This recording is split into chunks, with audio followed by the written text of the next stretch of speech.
ఒకసారి వరదలు వచ్చి కనీసం 40 ఏళ్ల ఆవరేజ్ 2000 టీఎంసీ నీళ్లు సముద్రానికి పోతున్నాయి గోదావరి నుంచి.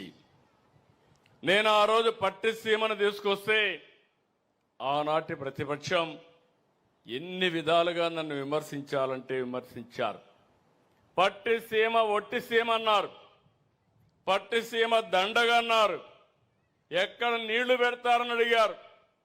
80 టీఎంసీ నీళ్లు తెస్తారు, తీసుకొచ్చి ప్రకాశం బ్యారేజ్ అంతా 2 టీఎంసీ 4 టీఎంసీ ఉంటుంది, ఎక్కడ పెడతారంటే నేను చాలా వివరంగా చెప్పాను. ఆ నీళ్లు వస్తే పొలాలకు వెళ్తాయి, ప్రతిరోజు ఒక 14-15 వేల టీఎంసీ నీళ్లు కావాలి.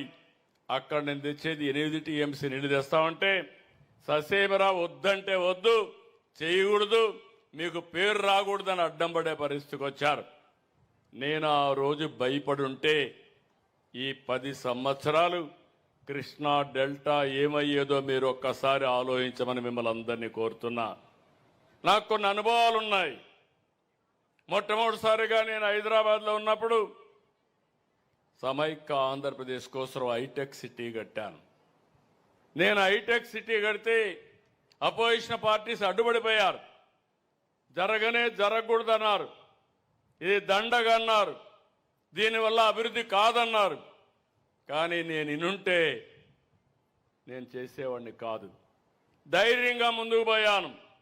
ఈరోజు మీరు చూస్తే భారతదేశంలో ఎక్కువ తలసరి ఆదాయం వచ్చే నగరం స్టేట్ తెలంగాణ అయితే బెస్ట్ లివబుల్ సిటీ హైదరాబాద్గా తయారైందంటే అది తెలుగుదేశం పార్టీ ఆ రోజు చూపించిన చొరవ, వాజ్పేయి గారు సహకరించిన విధానం.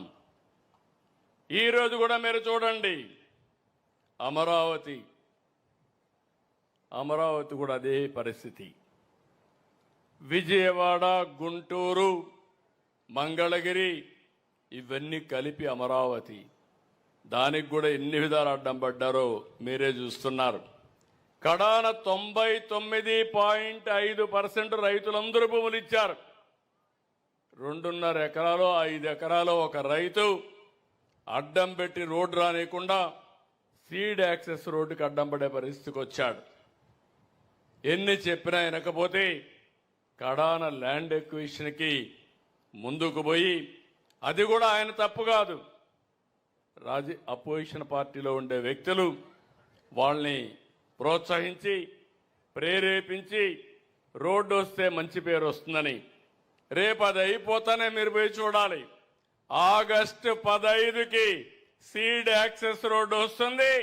ఆ తర్వాత మీరు ఆ రోడ్లో పోతే మీకే అర్థమవుతుంది అమరావతి యొక్క విశిష్టత.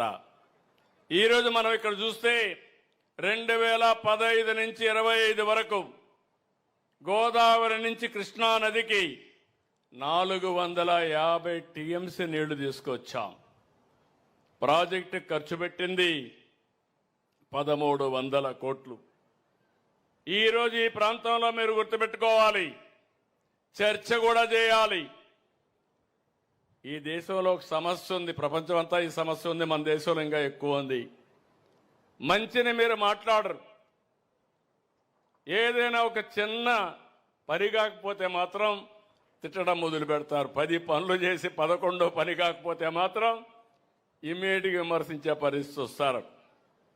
ఈరోజు మీరు ఒక్కసారి చూస్తే కృష్ణా డెల్టా బాగుపడింది.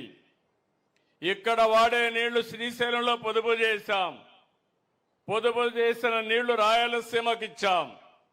ఇప్పుడే మన మిత్రుడు సత్యకుమార్ యాదవ్ గారు చెప్పారు, ఆయన నియోజకవర్గం కూడా అందరి నేవా ఏడుతుంది. కరువు జిల్లా అనంతపురం జిల్లా ఈరోజు హార్టికల్చర్ హబ్గా తయారైంది. రాయలసీమ కరువు, రాయలసీమ నుంచి లింగాల మండలం చూస్తే హార్టికల్చర్ వేసి హైయెస్ట్ పర్ క్యాపిటల్ ఇన్కమ్ ఆంధ్రప్రదేశ్లో ఆ మండలం వచ్చే పరిస్థితి వచ్చింది. విశాఖపట్నం కాదు. అంటే వినూత్నమైన రైతాంగం ఆలోచన